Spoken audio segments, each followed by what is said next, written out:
Hello, my friends. I'm glad you're here. Today is another Mark Twain story. No, I don't have any more anecdotes about Mark Twain. My knowledge about him isn't that vast. However, if you know some interesting tidbits about him, please feel free to leave them in the comments. Also, while you're at it, like and subscribe. That'd be perfect for me. Thank you very much. And for now, sit back, relax, and sleep well.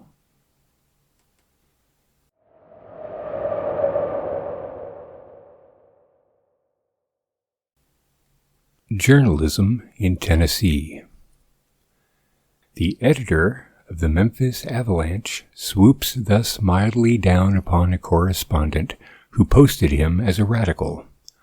While he was writing the first word, the middle, dotting his I's, crossing his T's, and punching his period, he knew that he was concocting a sentence that was saturated with infamy and reeking with falsehoods. Printed in the Exchange. I was told by the physician that a southern climate would improve my health, and so I went down to Tennessee and got a berth on the Morning Glory in Johnson County War Whoop as associated editor. When I went on duty, I found the chief editor sitting tilted back in a three-legged chair with his feet on a pine table. There was another pine table in the room and another afflicted chair, and both were half buried under newspapers and scraps and sheets of manuscript. There was a wooden box of sand, sprinkled with cigar stubs and old soldiers, and a stove with a door hanging by its upper hinge. The chief editor had a long-tailed black cloth frock coat on and white linen pants. His boots were small and neatly blacked. He wore a ruffled shirt, a large seal ring, a standing collar of obsolete pattern, and a checkered neckerchief with the ends hanging down. Date of costume, about 1848. He was smoking a cigar and trying to think of a word, and in pawing his hair he rumpled his locks a good deal. He was scowling fearfully, and I judged he was concocting a particularly naughty editorial. He told me to take the Exchange and skim through them and write up the spirit of the Tennessee press, condensing into the article all of their contents that seemed of interest.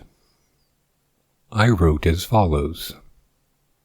Spirit of the Tennessee Press. The editors of the Semi-Weekly Earthquake evidently labor under a misapprehension with regard to the Ballyhack Railroad. It is not the object of the company to leave Buzzardville off to one side. On the contrary, they consider it one of the most important points along the line, and consequently can have no desire to slight it. The gentlemen of the Earthquake will, of course, take pleasure in making the correction. John W. Blossom, Esquire, the able editor of the Higginsville Thunderbolt and Battle Cry for Freedom, arrived in the city yesterday. He is stopping at the Van Buren House. We observe that our contemporary of the Mud Springs Morning Howl has fallen into the error of supposing that the election of Van Werter is not an established fact, but he will have discovered his mistake before this reminder reaches him, no doubt. He was doubtless misled by incomplete election returns. It is pleasant to note that the city of Blathersville is endeavoring to contract with some New York gentleman to pave its well-nigh impassable streets with the Nicholson pavement. The Daily Hurrah urges the measure with ability and seems confident of ultimate success. I passed my manuscript over to the chief editor for acceptance, alteration, or destruction. He glanced at it, and his face clouded. He ran his eye down the pages, and his countenance grew portentous. It was easy to see that something was wrong. Presently he sprang up and said, "Thunder and lightning! Do you suppose I am going to speak of those cattle that way? Do you suppose my subscribers are going to stand such gruel as that? Give me the pen." I never saw a pen scrape and scratch its way so viciously or plow through another man's verbs and adjectives so relentlessly. While he was in the midst of his work, somebody shot at him through the open window, and marred the symmetry of my ear. "Ah," said he, "that is that scoundrel Smith of the moral volcano. He was due yesterday." And he snatched a navy revolver from his belt and fired. Smith dropped, shot in the thigh. The shot spoiled Smith's aim, who was just taking a second chance, and he crippled a stranger. It was me. Merely a finger shot off. Then the chief editor went on with his erasures and interlineations. Just as he finished, then a hand grenade came down the stovepipe, and the explosion shivered the stove into 1,000 fragments. However, it did no further damage, except that a vagrant piece knocked a couple of my teeth out. "That stove is utterly ruined," said the chief editor. I said I believe it was. "Well, no matter. Don't want it this kind of weather. I know the man that did it. I'll get him. Now, here is the way this stuff ought to be written." I took the manuscript. It was scarred with erasures and interlineations, till its mother wouldn't have known if it had had one. It now read as follows. Spirit of the Tennessee Press. The inveterate liars of the semi-weekly Earthquake are evidently endeavoring to palm off upon a noble and chivalrous people another of their vile and brutal falsehoods with regard to that most glorious conception of the 19th century, the Ballyhack Railroad. The idea that Buzzardville was to be left off at one side originated in their own fulsome brains, or rather in the settlings which they regard as brains. They had better swallow this lie if they want to save their abandoned reptile carcasses the cowhiding they so much deserve. That ass, Blossom, of the Higginsville Thunderbolt and Battle Cry of Freedom, is down here again sponging at the Van Buren. We observe that the besotted blackguard of the Mudspring Morning Howl is giving out, with his usual prosperity for lying, that Van Werter is not elected. The heaven-born mission of journalism is to disassemble truth, to eradicate error, to educate, refine, and elevate the tone of public morals and manners, and make all men more gentle, more virtuous, more charitable, and in all ways better and holier and happier. And yet this black-hearted scoundrel degrades his great office persistently to the dissemination of falsehood, calumny, vituperation, and vulgarity. Blathersville wants a Nicholson pavement. It wants a jail and a poorhouse more. The idea of a pavement in a one-horse town composed of 2 gin mills, a blacksmith shop, and that mustard plaster of a newspaper, the Daily Hurrah. The crawling insect, Buckner, who edits the Hurrah, is braying about his business with his customary imbecility and imagining he is talking sense. Now that is the way to write. Peppery and to the point. Mush and milk journalism gives me the fantods. About this time a brick came through the window with a splintering crash and gave me a considerable of a jolt in the back. I moved out of range. I began to feel in the way. The chief said, "That was the colonel, likely. I've been expecting him for 2 days. He will be up now right away." He was correct. The colonel appeared in the door a moment afterward with a dragon revolver in his hand. He said, "Sir, have I the honor of addressing the poltroon who edits this mangy sheet?" "You have. Be seated, sir. Be careful of the chair. One of its legs is gone. I believe I have the honor of addressing the putrid liar, Colonel Blatherskite Tecumseh?"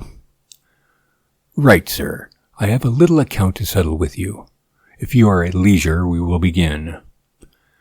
I have an article on the encouraging progress of moral and intellectual development in America to finish, but there is no hurry. Begin." Both pistols rang out their fierce clamor at the same instant. The chief lost a lock of his hair. and the colonel's bullet ended its career in the fleshy part of my thigh. The colonel's left shoulder was clipped a little. They fired again. Both missed their men this time, but I got my share, a shot in the arm. At the third fire, both gentlemen were wounded slightly, and I had a knuckle chipped. I then said I believed I would go out and take a walk, as this was a private matter, and I had a delicacy about participating in it further. But both gentlemen begged me to keep my seat and assured me that I was not in the way. They then talked about the elections and the crops while they reloaded, and I fell to tying up my wounds, but presently they opened fire again with animation, and every shot took effect. But it is proper to remark that 5 out of the 6 fell to my share. The 6th one mortally wounded the colonel, who remarked with fine humor that he would have to say good morning now, as he had business uptown. He then inquired the way to the undertaker's and left. The chief turned to me and said, "I am expecting company to dinner, and shall have to get ready. It will be a favor to me if you will proofread and attend to the customers." I winced a little at the idea of attending to the customers, but I was too bewildered by the fusillade that was still ringing in my ears to think of anything to say. He continued, "Jones will be here at 3. Cowhide him. Gillespie will call earlier, perhaps. Throw him out of the window. Ferguson will be along about 4. Kill him. That is all for today, I believe. If you have any odd time, you may write a blistering article on the police. Give the chief inspector rats. The cowhides are under the table, weapons in the drawer, ammunition there in the corner.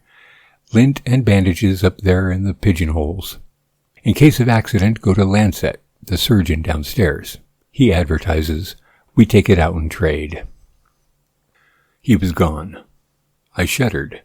At the end of the next 3 hours I had been through perils so awful that all peace of mind and all cheerfulness were gone from me. Gillespie had called and thrown me out of the window. Jones arrived promptly, and when I got ready to do the cowhiding, he took the job off my hands. In an encounter with a stranger, not in the bill of fare, I had lost my scalp. Another stranger by the name of Thompson left me a mere wreck and ruin of chaotic rags. And at last, at bay in the corner, and beset by an infuriated mob of editors, blacklegs, politicians, and desperadoes, who raved and swore and flourished their weapons about my head till the air shimmered with glancing flashes of steel, I was in the act of resigning my berth on the paper when the chief arrived, and with him a rabble of charmed and enthusiastic friends. Then ensued a scene of riot and carnage such as no human pen, or steel one either, could describe. People were shot, probed, dismembered, blown up, thrown out of the window. There was a brief tornado of murky blasphemy, and a confused and frantic war dance glimmering through it, and then all was over. In 5 minutes there was silence, and the gory chief and I sat alone and surveyed the sanguinary ruin that strewed the floor around us. He said, "You'll like this place when you get used to it." I said, "I'll have to get to you to excuse me. I think maybe I might write to suit you after a while. As soon as I had had some practice and learned the language, I'm confident I could. But to speak the plain truth, that sort of energy of expression has its inconveniences, and a man is liable to interruption. You see that yourself. Vigorous writing is calculated to elevate the public, no doubt, but then I do not like to attract so much attention as it calls forth. I can't write with comfort when I am interrupted so much as I have been today. I have this berth well enough, but I don't like to be left here to wait on the customers. The experiences are novel, I grant you, and entertaining too, after a fashion, but they are not judiciously distributed. A gentleman shoots at you through the window and cripples me. A bombshell comes down the stovepipe for your gratification and sends the stove door down my throat. A friend drops in to swap complaints with you and freckles me with bullet holes till my skin won't hold my principles. You go to dinner, and Jones comes with his cowhide. Gillespie throws me out of the window. Thompson tears all my clothes off, and an entire stranger takes my scalp with the easy freedom of an old acquaintance. And in less than 5 minutes, all the blackguards in the country arrive in their war paint and proceed to scare the rest of me to death with their tomahawks. I never had such a spirited time in all my life as I have had today.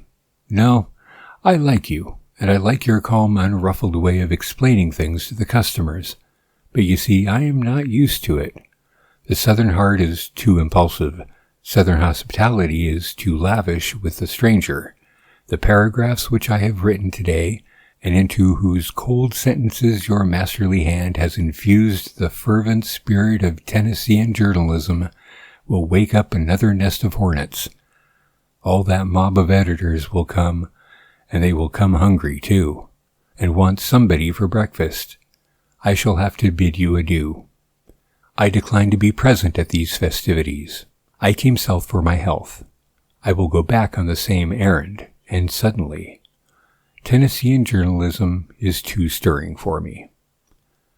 After which we parted with mutual regret, and I took apartments at the hospital.